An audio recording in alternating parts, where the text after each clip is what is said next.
The only major update right now to the tax cap calculation really isn't an update per se, but the one lingering question that we've had with the tax cap is the one pilot agreement we received a couple months ago, and whether or not the work under that pilot would be completed in time for to be included in the calculation. I did make contact with someone at the particular company, and their construction won't be done until the end of 2018, which means the first pilot payment won't be due until the following year. So the calculation stands as it has. We're looking at $1.7 million levy increase and a 4.77%. As promised, I did take a stab at putting a tax rate together based on this levy. I reached out to the county to see if they had their assessment data at this time. They were willing to share the working tax rolls that they had on the books right now, with the understanding that they're still a work in progress. They're not to be finalized until closer to the fall. But based on those numbers, our tax rate would go up 44 cents to $17.98, 2.49%. So that's $44 per $100,000 house. So I guess grand scheme of things, not 477 that hopefully people won't assume, and we're going to continue to push that point that we self-budget that the 477 as part of our spending plan is not necessarily your tax rate, and really to drive that point home the best we can. This is an illustration that we shared last year. We expanded on it to give a more in-depth history.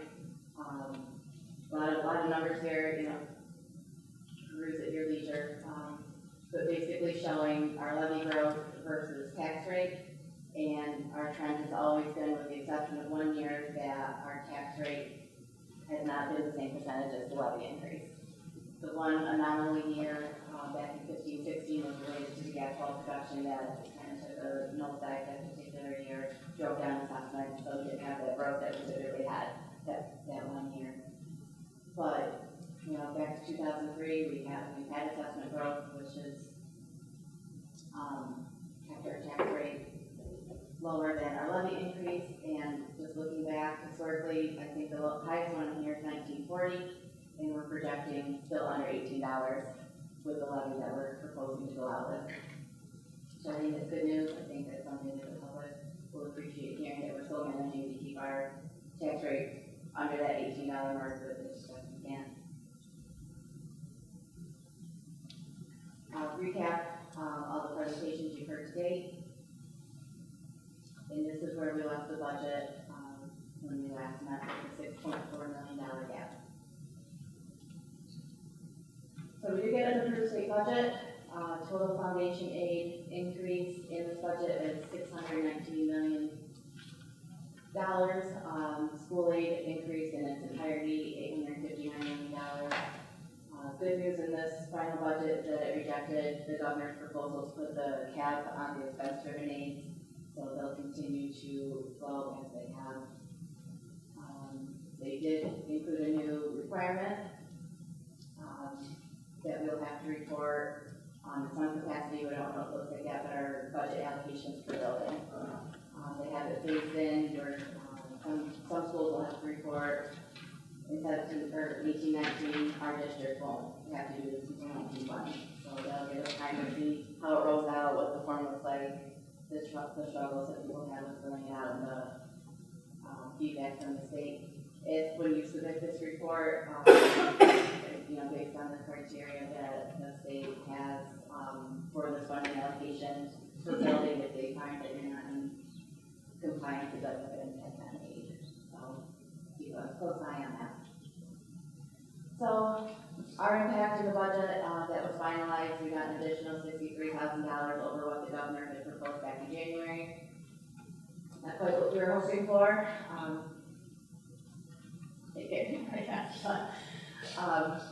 Overall, we had an increase of $413,000 in foundation aid. Also, since we last met, we continue to look into that stop loss insurance issue. I updated you on last time. Like I said, I got the finance committee together, and we looked at the proposals, the rate increases, the budget impact versus our historical high claims and what the amount of those high claims and where they've been hitting versus the various thresholds that we could take this insurance out on. And the committee is recommending that we renew this insurance at the higher threshold of $225,000, which is a budget increase of just under $184,000 versus the $755,000. It's a minimal impact to the budget, and it'll still capture those really high claimants that we have that have the really significant issues. We'll still capture those in this threshold and get our insurance payments back on that.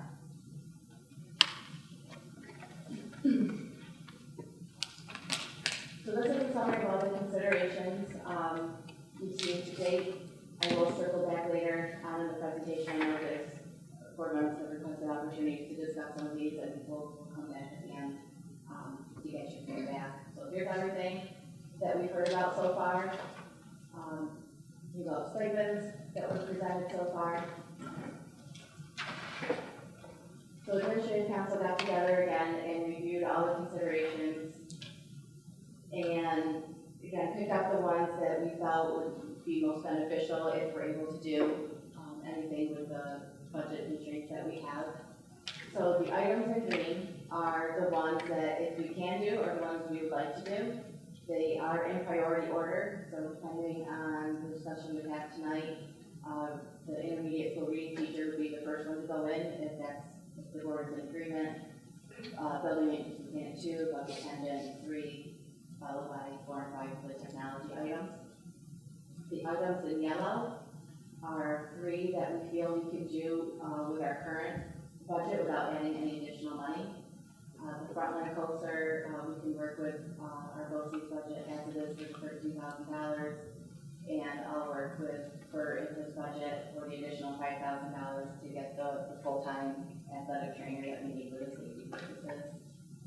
And then same with the service truck, it's a one-time purchase, so I'm going to work with Pete and the transportation department to figure out how we can shuffle some of this funds just for the 1 year to get them this truck, so we don't have to add money to the budget to get it. And then the bottom ones in red are the ones that the committee decided we can live without at this time, whether it's we can find another way to do it or a monetary issue. Obviously, we'd like to do them all, but we had to draw a line somewhere. So like I said, we'll come back at the end of the presentation, and I'd like your feedback on all of this and see what you think. Same with the stipends. We looked at all of the increases, reinstatements, new proposals. The ones in green are the ones that are being recommended to move forward. The ones in red are not being recommended at this time, either again for monetary reasons or we have a different avenue to accomplish them. And the idea was, looking at music and athletics and academics, we wanted to, if we're going to do this, we wanted it to be fair across the board. So with these items in green, those 3 areas each received between $4,000 and $5,000 towards these stipend changes. So we thought that's probably the fairest way to approach it if we're going to make these changes.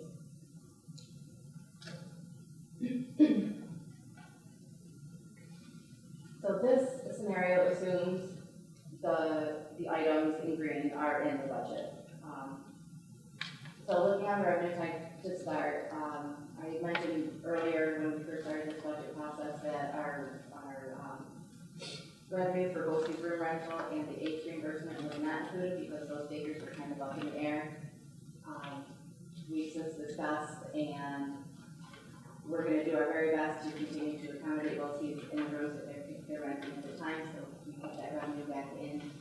And there was a solution determined, so we can still get our H reimbursement. It'll just be a different mechanism to get it, but we'll still get the same money. So that money is back in the budget. And then we're extra $63,000 in foundation aid.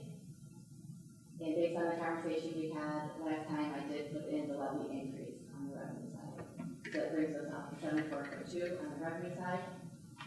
Expenditure side for adjustments, we have the stop loss adjustment. The gap I showed you last time did include the worst case scenario, the 755, so that's adjusted out, put in 184.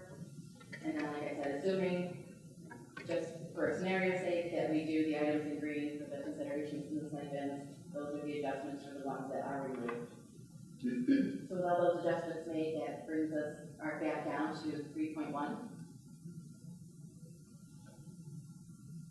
So at this point, we've used the additional state aid that we've gotten all we're going to get, and we've put in the maximum amount of our levy that we're able to use.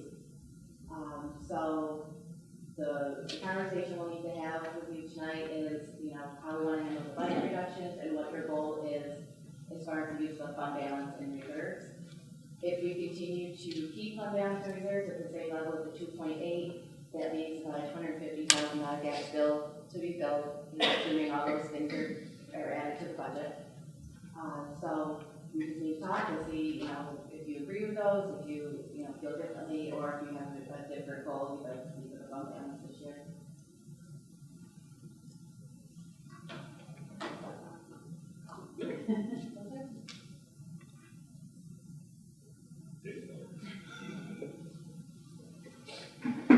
So Tyler, if you have anything to add, you want to? Yeah, I think this is really, we've sort of built the budget in front of everybody with some key decision points left. One is on any potential reductions to any of the considerations or the use of our fund balance and reserves. If we use the $2.8 million in fund balance and reserves, we have roughly about $300,000. If we accepted everything that we've already proposed, we'd have to come up with $300,000 of reductions between now and budget approval, tentative budget approval tonight. We feel we can make that one way or another. That's not as much of our issue, but you have to remember that keeps us at 2.8. In the green, you have about $240,000 of requests. If we wanted to lower the 2.8 and keep those requests in, we would have to cut more if we wanted to lower. So those are some of the decision points. But one of the questions that we wanted to ask you, because this is from the administrative viewpoint, and the board, we brought it to you because we wanted to see. There are things up here we just don't think administratively we can do at this point. But it might be something you say, no, I want this as a board, and we're going to have to figure it out. There might be also something up there that says, hey, we understand you want it, or I just don't think it should be up there. This is the time for the board's discussion on both this and the stipends, because that sets our course for the other piece. So we wanted to open this up to you. We're here for any questions. My administrative team is here. The administration has worked very hard to get it to this point. I think we're close. So please. So a couple things. I'll kick it off. First of all, I know we talked last time about being open to using maybe a little bit more in reserves than we have previously. I'd be open to considering that. Secondly, Kate, thank you for going to the county and kind of getting that visibility into what that kind of levy would look like and the associated tax rate. That's extremely helpful. Just my observation on this, and perhaps the stipends a little bit. In this particular list of considerations, there's nothing in the green related to the arts.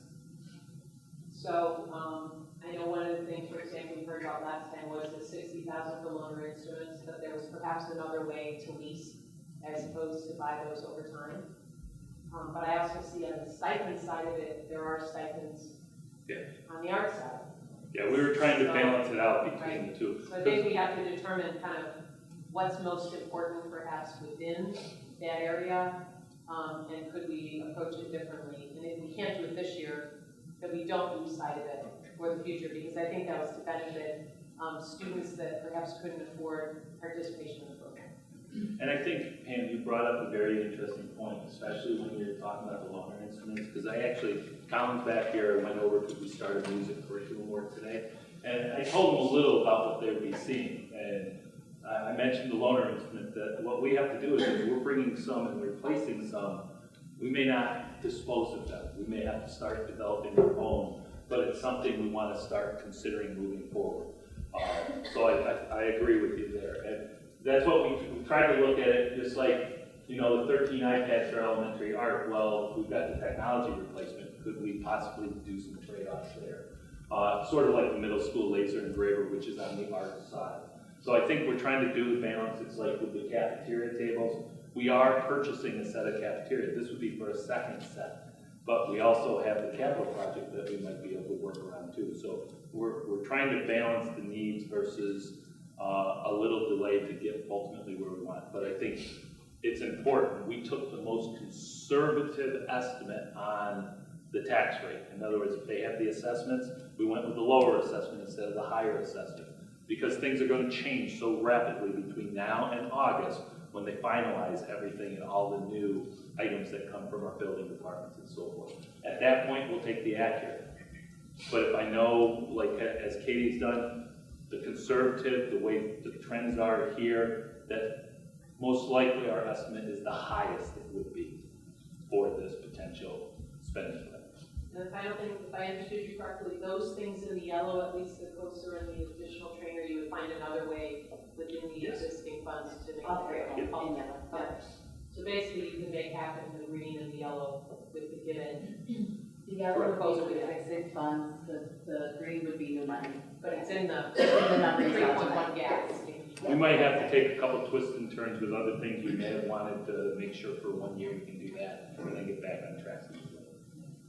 Thank you. Just one last comments. One, just, again, with Pam showing that full value tax rate change, I think is really helpful for people to see. My only recommendation would be to do another asterisk that just says, so for a $100,000 house, that's an extra $44. That's going to be in our final presentation. Okay, all right, good. Because I think when people look at it that way, they're like, well, yeah, but this is a night out for dinner. You know what I mean? So I really like that. Thank you. And then, along the lines, I agree with how you prioritize the considerations on the thing with the arts. I mean, maybe there's an opportunity for the instruments to, for grants that we can look into to be able to purchase additional instruments for us, aside of the budget. But I think it's a nice balance between the considerations and the stipends, between all the areas that must be I'm in favor of budget. First of all, thank you very much, Katie, for this presentation. It's much clearer than what we used to get. On the technology replacements, that's $50,000. I know we do a lot with technology, and with our capital project, we're going to be doing a lot more. Is there a way to maybe reallocate some of what we're already doing to accomplish what's on this budget line without actually spending that $50,000? On the replacement, I'll let Greg back it. And what I'll say is 2 years ago, we put in $100,000 into this to try to help build some of the budget lines for a lot of the hardware we have, because a lot of the work we're doing in the capital project is more infrastructure, not the daily equipment. And what happens is that has a turnover rate. We are trying to strengthen that because we're obligated to go to computer-based testing in the very near future. We're starting that this year as well. We actually started this year with $100,000. We've cut it back. We're somewhere between 25 and 50 on this. But that's because last year we cut the $100,000 that was in the budget back to 75. So if this was approved, we'd be at virtually 125 to support Greg's replacement of hardware. That doesn't cover nearly what we need because our hardware infrastructure is starting to age and they have to replenish. So, Greg, anything else? We have in our inventory probably a little over 4,200 devices of varying types. We are on a replacement cycle. The key is to try and get away from a 10-year replacement cycle. Most of the districts, the ideal is 5 years. We're not there. We're somewhere in between. Also, the money that we use in terms of our technology budget is for replacements and for new technology. So we are trying to maintain both of those activities. With regard to the capital project, I think Dr. Gunn's kind of stated that it's mostly infrastructure that we're putting that money into. We do have another type of technology that we're looking to be funded through the capital projects. That's our interactive whiteboards and panel replacements. So we are attacking that particular thing with regard to classroom technology and how we might be able to leverage capital project money. Greg, if I can ask you a question real quick. How much money do you believe is in our budget for that purpose of replacing on a yearly basis? What's the dollar amount roughly? What I used to try to do was to do a 50-50 split with the money that we had available for replacements, and then for new additional mobile cards or additional devices. I want around 250,000, something like that. And the reason why I ask that is, in the budget, we have about $250,000 to take care of one of the largest districts in the area. 5 years ago, the state came out with a report and a request of the school districts that in order to move to the computer-based testing and infrastructure that is going to be needed in the next 5 to 7 years, districts are supposed to set aside at least 5% of their budget for that technology. For us, that would be $3.5 million. We're a ways away from that. So this is how we're trying to get, we will never get there. People have told people in the state we won't get there, but we've got to at least try to make some headway. So we wanted to sort of put that in sort of a frame of reference, because I will tell you, Greg and his team, as well as the faculty staff, make a lot of things work just on their sheer determination and will. So this is trying to make sure it's a little better education system for all. It's like we have some departments that should have some heavier technology, but we haven't been able to supply it. So we're trying to start assessing that. And as he said, take 50-50 to put our math department, we'd like some technology, but money hasn't been there. We've got to start addressing it, especially as we do the curriculum, because everything they do in the world of work will heavily evolve around the technology that they're accustomed to using, especially when they go out to college. So we just wanted to give you that frame of reference, so I think that was a good question. Okay.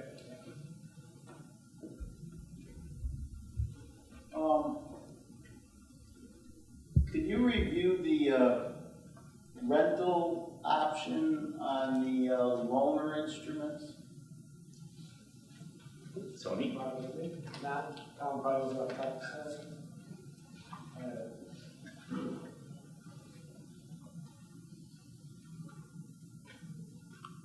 Not bring with me.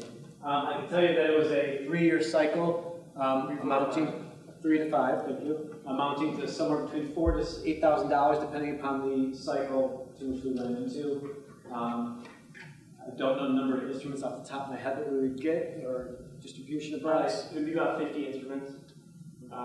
If you went with something like a 5-year lease, it would be around $8,500 per year, and then you would own those instruments. Also 3 and 4 year options. But, so if I do the math, that's less than $60,000, isn't it?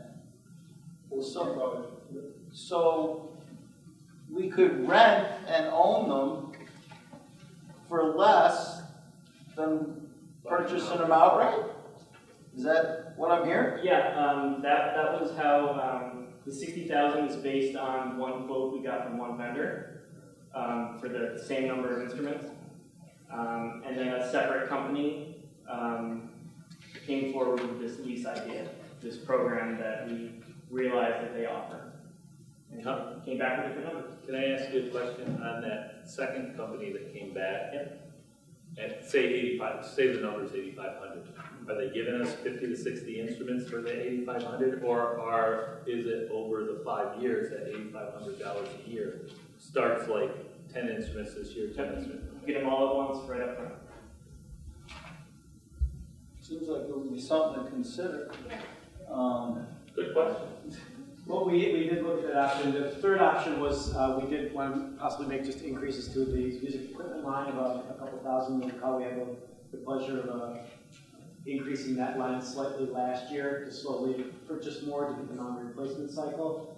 This goes beyond the replacement cycle though, and actually is to put in the hands those for beginning instruments. To be honest, I did not read the details of the contract over the town yet, but the monetary side was an option, which is why I possibly went for the red, because we knew the original quote I think Colin got was $93,000.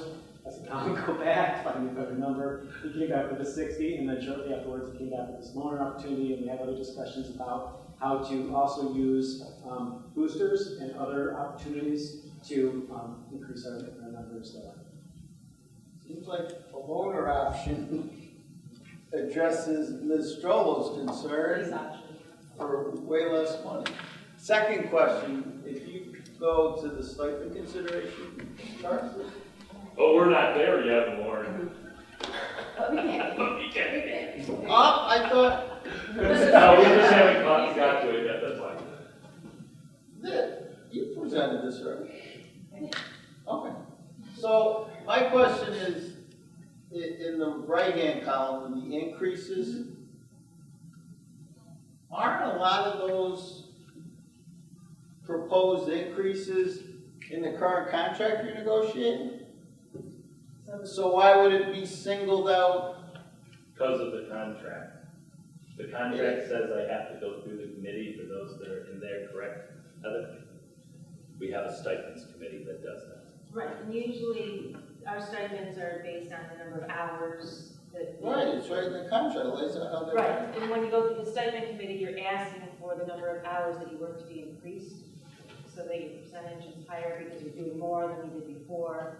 Oh, all right, so you're asking for an increase in hours. Right, so All right. this is increasing the Okay, percentage all right. allocated and I then the understand. dollars. Yeah, it's the mechanism that's in Okay, the I'm with contract to Okay, thank you. So, real quick on that comment, if you can go back that one, the other considerations. I was just for me, forgive me, I'm just focusing on this right now because you're having a very good conversation that sometimes we aren't having. On the instruments, if we did the loaner instruments at $8,000 or $8,500 or not to exceed $8,500, we could probably, if the board agrees that that would be a beneficial thing for our students, that's what this conversation is about. Do you want us to consider that strongly? Yes. Okay? Everybody? Yes. Then we will add that to our notes and so forth. But that's exactly what this purpose is for. So I appreciate it. Thank you. So one of my comments I wanted to discuss that too. I thought that was great. The table with the tax rates tremendous. I mean, I think we have a nice story where we're lower than we were 5 years ago, 10 years ago, and 15 years ago, which if you survey certainly any district within 50 miles of the state cannot say that. 22, 23 range I also appreciate the administration knows that I'm prioritizing these and can put in the dollar amounts to make it right. I'm in full agreement with what you have there. I'm glad to go ahead and do the $3.1 million gap, and I would just say that make sure the insurance is too. And if I can, on behalf of the administration, some of these things, although we're putting them in red, is not an indication that we don't need them. It's just maybe this isn't the right time, but we struggled. Last year we pulled off some of that. We want the board as well as the community, that's why we take this, to know these are some of the things that although we have to deal with the finances, these are things that we're talking about, mental health, elementary behavior intervention, all of these help the educational program. Yes, but we at least want to show it because we may see it in the future. I echo the comments about the presentation and the clarity and how you're presenting the numbers. Thank you. I'm just, I know we talked a little bit about the bus attendant line item, and I'm thinking about that, and I'm just curious about how, so we have that listed as 1 FTE. How would you anticipate that? That's not a person riding a bus 8 hours a day, so how would that actually work? I'm wondering what kind of value we get out of the, $33,000, because it's not an insignificant amount of money. Can you say anything about how this might be employed? We had a very lengthy, lively discussion about this just yesterday. What happens is, remember, at first we started with 55, that way one on each bus. Pete's not here because we've had some weather, and honestly, he goes to bed early just because of the fact he gets up early. But we talked to him. We started doing it with 2, but we had to sort of try to figure out how can we move forward but yet be cautious. In Pete's world, he would love to have as many as he could, but he doesn't know if he's going to be able to get all of these individuals, because a lot of these will become bus drivers. So are we getting them, making them an attendant, then getting a bus driver, and then being without? He's not sure, so we sort of proposed one as sort of the trial run to see how it works, because we just don't know how that's going to work. By having one, what happens is, our discussion is if bus 487 is constantly having a problem, he's going to become aware of it. Well, we do have cameras, but we haven't sort of a bus behavioral specialist that addresses behaviors on the bus.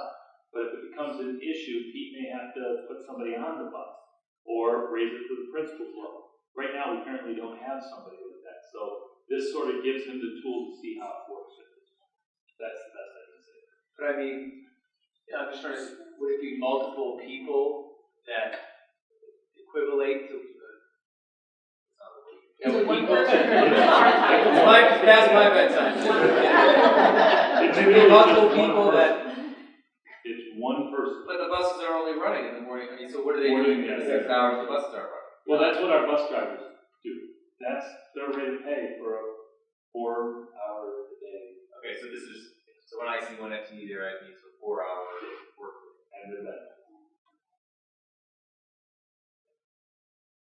So, like that person might be able to ride 2 or 3 bus trips in the morning between elementary, middle school, or high school. We just don't know. They're not actual bus drivers, right? A lot of them are getting the same training at the same time. So they'll be trained at the same time. Yeah. They do that on their own time because a lot of people start in their transportation center as an attendant or a monitor, and then they get trained over time, and then they get into a position where they move forward.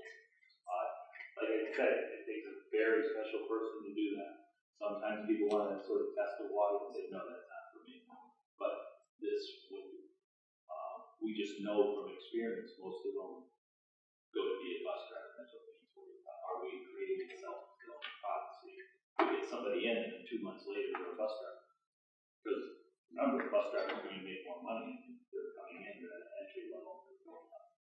So that's what we just don't know about. He feels strongly that there's a need for this. In our discussion, anything will help, as Lee says.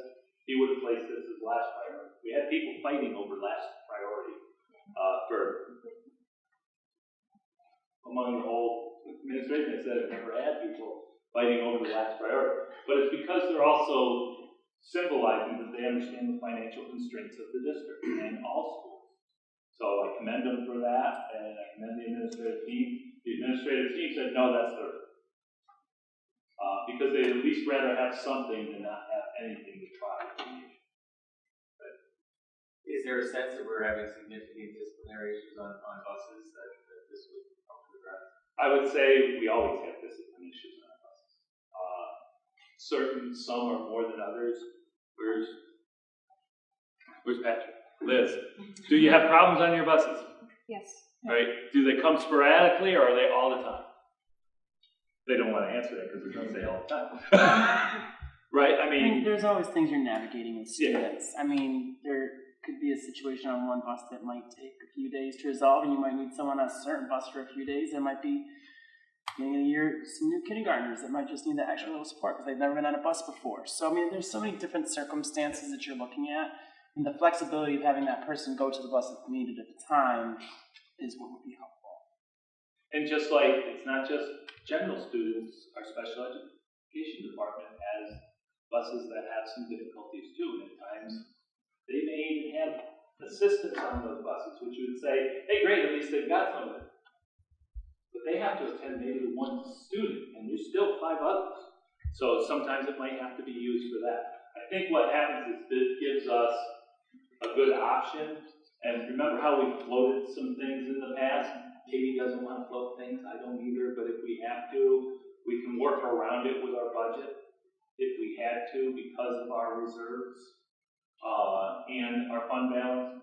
That I would say we probably, if Pete felt comfortable, one, at least see how it goes, and then if we needed something, we could come back. Because we always have the subline that we. Yeah, I'm not opposed to it, I think there's certainly a need for it, and it's worth trying, I guess it's just my reaction was that when you mentioned potentially having to go back and find another $300,000, and if in doing that, there's something that pertains to the education program, more to the heart of it, I'd probably keep that over, so I'm trying to put it in that context. I will honestly tell the board, we think we can do that with some of the way that the district has to fund some of its staffing positions and grant funded positions and be able to keep balance this budget out. We believe that if we're going to look as hard as we can, that if we can, we're going to try to lower the 2.8 down. I don't know how much. I know if we didn't do this, we'd be at 2.5. That would be 2.2 on the fund balance and 380,000 on the reserves. But, as you've heard me say over the past 3 years, it's better for us to get as operationally strong and staff-wise and programmatically strong as we can while we can to live the fight another day. I hate to say it, I said this to somebody in one of our meetings for breakfast or lunch. It's almost as if we are a 1 year budget. So if you can do it for 1 year, you better grab it while you can, and then next year you're going to have to try to address whatever issues are coming. And then if that year you can get another year further, I think you as a board and communities are looking at that as the normal, accustomed way of life now in school budgets. That's the hard part. But I think that's good for our community, that's good for our students, that's good for our staff, it's good for morale. Yeah, we're still going to be cutting something out of our budget. Here, we're trying to keep it away from operations programs, student staff, and give the community the best possible education we can afford at this time. Other questions? Doug? Yeah, I'm a bus attendant. I think for my calculation is it would be 4/10,000 of a percent of the budget. Well, we have academic responsibilities as a school district. We also have responsibilities under the Dignity of All Students Act to prevent harassment, bullying, discrimination. And once the kids get on the bus, they're ours until they get off the bus. The parents pick them up until the parents drop them off. So I've noted in my own anecdotal evidence with my kids that there's issues on the bus. I'm hearing it from others. If we can get a 95 to 100% solution on that bus that day by having a attendant on there, I think it's an easy investment. And if people don't know when the attendant's going to show up on their bus, maybe it'll have a ripple effect on the kids behaving better. I agree completely with what the board is saying about loaner instruments. I think it's an equity and access issue. I don't think we should have any classroom instructional opportunity be denied to any student because of funds. I don't know if this made it in. I brought it up at one point. I'm not sure if it made it anywhere, but did girls lacrosse helmets make it into these figures? Nope. But that doesn't mean we can't address it. Right now, there's a big debate in the sports world whether or not they're not required. They're us. Some want them, some don't. I do know that Corning Painted Post had them 1 year. They started to wear them, then they didn't. I've been watching TV lately. They've been wearing them every game now. But I think that came from the district saying you will wear this. We're just not at that point yet. I think how much of I know you've done out the research how much it would cost for those. Yeah, how many kids? 20, 60? 3 teams, right? Yeah. And right now in schools, we're sharing emails on how each school's handling who's wearing helmets, and so I'm trying to gather as much data as I can. Right now, Corning and Shingle Valley are the only two that are purchasing the helmets, but also requiring the athletes to wear them.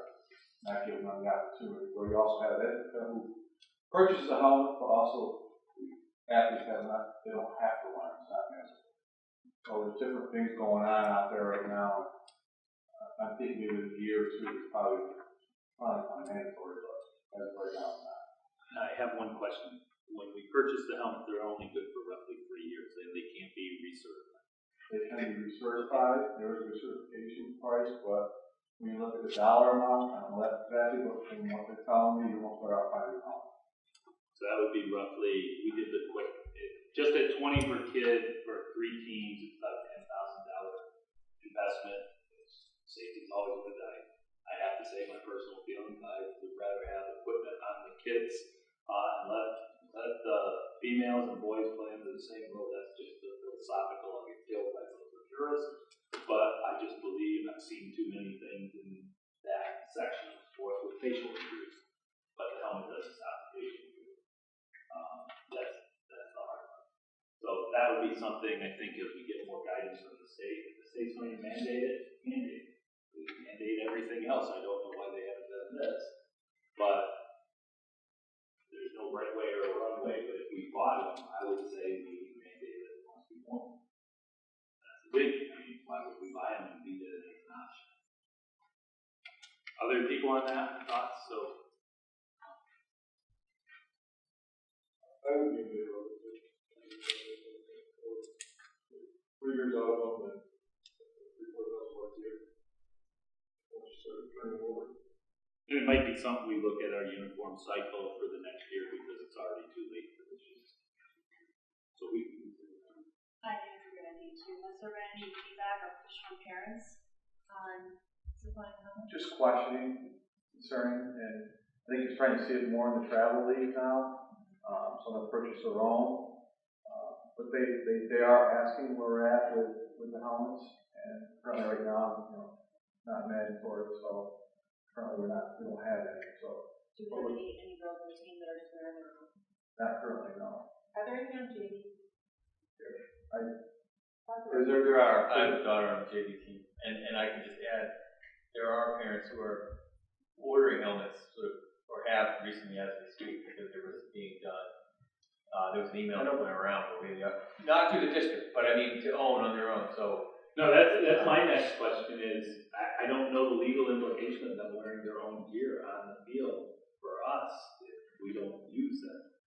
I don't know, and I'm only saying that just because I've never really thought of it. Can you wear your own equipment? well, you wear your own goggles and you carry your own stick. Do you wear your own goggles? I'd rather give them all the same equipment. Well, we went through that with the boys. When the boys, at one time, boys lacrosse was purchasing their own helmets. Yeah. Now we purchase helmets. I mean, the helmets have to meet a certain ASTM, certification, so you can wear whatever helmets you want. I would be in favor. I think it's, I had a daughter that got a concussion playing lacrosse, of course. So, but I think you're 100% right that if we're going to buy them, that we have to mandate that they be worn. And I think that's what, honestly, Corning learned that from their first year. And honestly, I think they said, we bought these, we're going to wear it. I don't like that they're doing that. Controversial pieces, there's a lot of things out there. So if they put the helmets on, does it make the game more dangerous, more physical? So there's all these different avenues that you look at, and that's why the state really hasn't jumped on board and mandating it right away, because, we put a helmet on a girl now with a stick, now we're going to get sticks to the head, more sticks to the head. So you're looking at all that, so just different things to look at. Yeah, because I look at it as a rule interpretation too. Even though you got a helmet on, it's still called the halo, and you got to protect the head. So that's up to the officials. So. And then if some have helmets on, some don't. So does that create more danger for some that don't have a helmet on? So there's different things. So we'll explore that for next year. I don't have a problem with it. If that's what the board would like, we'll figure it out. Everybody, yes, no? Okay, so you've got your thing for next year into your own budget already? So you're not talking 18, 19, you're talking 19, 20? I'm talking next lacrosse season, next year. Even though it may not be in this budget, we may have to put it into the next budget. We can work with this budget. Katie works miracles, as I always tell her. But we would try to explore that. Trying to get something out of the 80s budget for. Yeah. We might even try to, if we have the ability at the end of this year, I think we're getting a very tighter budget. It's one of those end of the year things that we might be able to pre-plan for next year too. And my understanding is there's an adjustment period in November, so I think maybe we get them so that adjustment could occur in the summer as they're doing over the field things or anything like that. That would maybe however they consider to. Anything to protect against concussions, honestly, these days is really money well spent, just because we're dealing with it so much. We would make it, not only, make it a mandatory, If we purchase it, will be mandatory. Yeah, and just a little bit more on that, I think it's a Title IX issue, really. If you look at it, we provide it for boys, we don't provide it for girls. Nobody's raised it that way, but your equipment, your facilities is all supposed to be the same across the gender lines, so. I have one question about the stipends. I know Ridge Road has a fabulous, history with their fourth grade play. Would it be designated as just for the Ridge Road School because of that history, or would it be I would say elementary school? at this time, we would probably have to have a conversation not to put the HTA, they've been very good partners on that. I think it's the only school that does it at this point, but they've invested a significant number of years doing it, that we probably have some type of mutual understanding of how, if somebody else were to do it, we certainly want to promote those opportunities, but we've got to also be as fair and equitable as possible in the development. Is that the way that's said? And I think these were requests made. Yes. So Ridge Road happened to make a request. I don't think any other schools made that particular request. So I don't think it's going to be a problem, but, you know, whenever we have those encouragements, I think the partnership has always been, you've got to be able to put some investment in it too to prove that it's worthwhile, not just about it. Yeah, I want to support that, what Ridge Road is doing. But I also think that if another elementary school comes along and develops their own fourth grade play, I don't know if it'll be after 3 years, 4 years, 5 years or something, you're doing it, then you get the stipend, or how you would phase it in maybe for another school. We would always have great conversations. Okay, thanks. Look at Warren.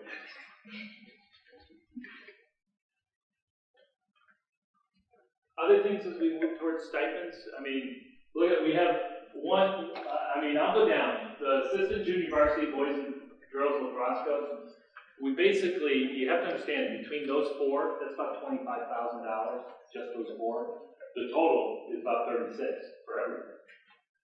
People will say, well, it's not that much, but you have to understand, when we're looking at it, we try to be fair, as fair and equitable as possible, as much as we can be, but we also try to look at what's the impact. We have a strong volunteer coaching presence at each of those levels. I know they'd like to be paid for that service.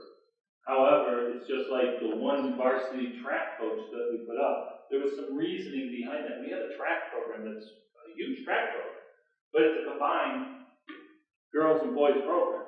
They asked for a head coach. Well, notice we didn't put boys or girls because we don't know what it is, but the reason being is now they can split the team, a boys team and a girls team, which does make kind of sense because sometimes they can go to different events and so forth. Plus, you can't coach everybody at the same time. We may have to make some selections, but this gives a little more parity in our program. Within the program, also along Title IX avenues with boys and girls. We already have the junior varsity boys and girls lacrosse program, so by adding it there, now do we get another coaching program that comes and adds it? And this is requests from the coaches. They were not requests from the AD. But we tried to put some thought behind why we did some green and some red. In the speech pathologist, I believe what happens is that's two-pronged. That's a part of our negotiations and a part of stipends. We're ruling it out of stipends because it's something we will address in negotiations and have been trying to address that. Modified athletic manager, we already have an athletic manager that primarily does a lot of the JV sports along with Bert doing the varsity sports. We do have a strong contingent component, but at this time, I'm not adding more administrative staff. So we'll make do with what we have. But again, the reds are things we need to consider, but maybe not this year. Just like varsity cross-country assistant coach, we have that, boys and girls, it is a bigger team, but it also takes students that are not necessarily on the competitive aspect of the team. And sometimes we have to balance that. So that's where we kind of drew the line, is how we could impact a lot of students over the course of new areas or reinstatement of areas that were formerly with us. It's just like in the marching ensemble assistant director. How many kids do you deal with? 125? And it's Colin. He has a staff, a volunteer staff, and if you deal with the field band, there's several components of it. It's highly competitive, and we need to rebuild it to the time that it had its prominence, and I think Colin and his staff currently are trying to do that.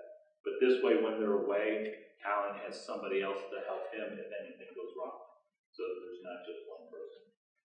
As far as the increases, a lot of those were increases in time or efforts or things that over time haven't been able to be kept up and addressed, but our staff has regularly gone on to try to meet whatever need they have to make sure that they're well taken care of. So the group led by, where's Megan? Her first opportunity, and what a wonderful opportunity, right? But this has been the culmination of it, and you haven't really seen this in a long time. So we're trying to restore some of the positives as well. Again, even if it's only for a short time, we're hoping that we just continue on this path. So I'll open that up for anyone.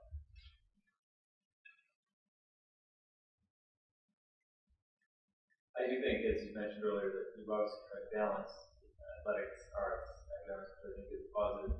I'm just curious.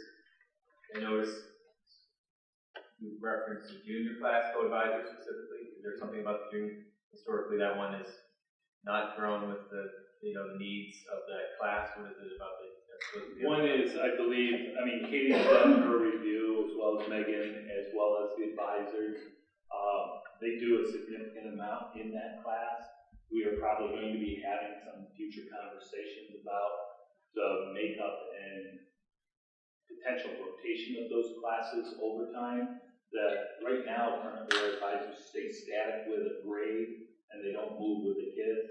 We may be exploring starting to move them, where we want to also make sure that the level of remuneration for the hours they put in can be utilized to properly reset those. So this is to actually get a major disparity between the senior class, which gets roughly 24% of the stipend, I think it is, 12 and 12. Yeah, there's two. There's two advisor stipends equal of 12, and there's one of 10% for the junior class. So they help realign. Shared one too. What? 4%. Yeah, okay, that's good. So say, I'm just going to use the wild number, say the salary scale was out of $100,000. The two advisors at the senior level get $12,000 apiece. But the two advisors off that same salary scale at the junior level get $2,000 apiece because they're split in four. But yet, they do fundraising for prom and a trip. The senior class does, and correct me if I'm wrong, at this point, fundraising the senior ball, right? They don't do a senior trip.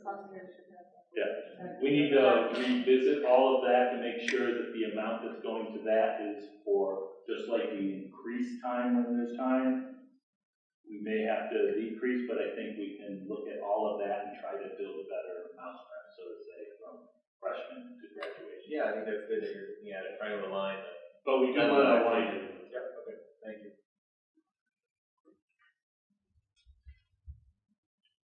Others? Do you think you have enough guidance for us to sit down and barter and toy around? Well, basically, we can scroll through a couple real quick. Basically, we have our budget vote, Board of Education election on Tuesday, May 15th, 7 a.m. to 9 p.m. It's here in the high school south gym. We will have plenty of parking. We'll have it set up no different than we did for our capital referendum to make it very easy for people in and out regularly throughout the day. They'll be voting on our proposed budget, our bus purchase proposition, and also 3 Board of Education seats for 3-year terms. Candidate petitions may be picked up still in person at the business office between 8 and 3 p.m.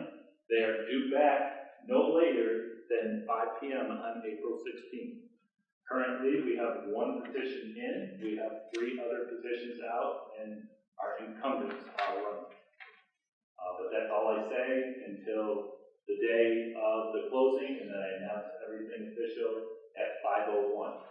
It's not here by 5 o'clock for anybody out there. Once we lock the door, it is no longer valid as part of the election.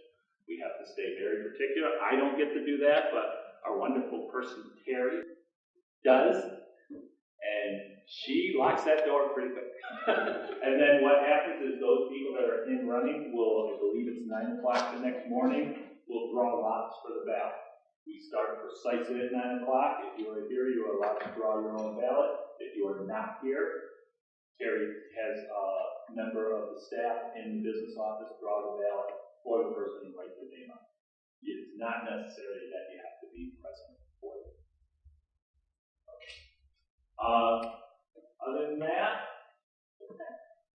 our future meetings, tentatively, from what I can gather from what we discussed, we think we can bring you the final budget picture for potential board approval and adoption to go before the voters of the Horsehead Central School District on April 18th. That'll be 6 p.m. here. It's also a 6 p.m. at Gardner Road Elementary. And it will be also a regular Board of Education meeting, but we will also have 2 presentations that night. I don't believe the yellow will need an additional meeting unless something goes haywire or the board at that night says, hey, we want you to change something. If that's the case, we would have to have a necessary budget adoption meeting no later than April 22nd. That would probably be at 7:30 in the morning meeting to bring in, finalize anything you've asked us to, and then approve it because we would have to get out. That's April 20th. That's a thank you, April 20th. April 20th, sorry. That's like a Sunday, isn't it? Yes. Not on a Sunday. Friday. Right now, I can say we have Wednesday, May 2nd, Board of Education candidate forum. It will be here at 7 p.m. Tentatively, it's May 2nd, as there's 4 applications out. There's a good chance of it. The only reason that it wouldn't is if only 3 applications or less come in. Then on May 3rd will be our public hearing here at 6 p.m. And that's where we will just present to the public and take any questions or comments from the public. And then Tuesday, May 15th will be our budget vote, with the board having to convene at roughly about 9:30 that night. One, see the outcome of the election, outcome of the Board of Education, and the current Board of Education, then authorize and confirm the budget calendar. And then hopefully we would be done. I have to always make this announcement. If we were, by chance, unsuccessful on May 15th, the board would have to convene an emergency meeting as soon as possible because we will be now then under a time limit for the last opportunity to present a vote election to the voters. That would only be for the purpose of budget approval, and the board would have to give us further direction. And as you can see, we're already tight. If the vote were to go down and you were to ask us to reduce it down in levy, say, hypothetically, you said, okay, they went down there, I want to go to 2%, we would have to then take those reductions and take that out of our program. And operations, I don't know how that would be, but the board would have to be very thoughtful in that because you get one chance, and I only say this because we haven't had to deal with this in a while, but if that second budget vote was ever defeated, we are not allowed to raise any taxes from the previous year, and that would mean we probably have to cut from our original budget about $3 million or 3.1. Some of it being prescribed for equipment. The community cannot use the facilities. We are pretty much on an austerity budget, and those rules we follow. So it behooves us, no matter what, never to get to that point. But I think you're taking the best point at this point, and we really have to communicate. So I ask all of you, we cannot go out and support the budget. We cannot go out and work against the budget. But we can ask people to seriously consider the budget, and that's going to happen the day we approve the budget. We will ask all of our colleagues, our PTOs and everything with our meetings, and put forth our best communication to ask them to consider what we put forward as what's needed for the district. So we'll be looking for everybody to do that, everybody that's here tonight as well, all of our collective bargaining units as well as our PTOs, because this impacts them as much everyone else in this district. So I just wanted to get that out. So thumbs up, thumbs down. Are we ready to move forward for us to take what we've learned tonight and give you a final budget for the evening? Okay. Thank you very much. So,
Okay, so we're on to item 3.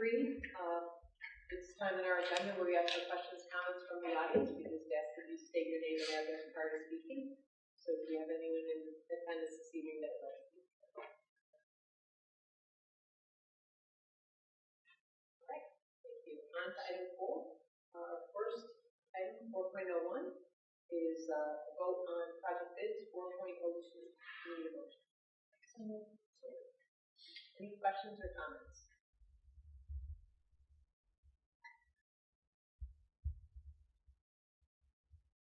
just so that the board knows, Mike and Brian McGurgan is here from Wellover. Just real quick, in regards to the bids, I know we submitted the paperwork and document. At this point, we're on target, under budget for what this portion of the Horseheads 2030 Building Our Future Now project was entitled to do, correct? Correct. And this is all level 1 project, or phase 1 level. Correct. And now the information given to you, we are reviewing the technology portion, that's the one we're working, but this was primarily all the work in the elementary. 1-for-1 is why it was a level 1. And projected off those numbers, you see the monetary amount roughly about $600,000 off what we budgeted for that at this time, what you're approving and budget tonight. We're happy. We had many bidders at the, we had like 8 roof bidders. So we were very impressed with the number of bids we had. One area is electrical, keep working on it. A lot of interest. We're one of the first projects out for the year in the region, at least for our schools. So I think we reap the benefits of that. Thank you. Okay, hearing no comments. All those in favor say aye. Aye. Any opposed, nay?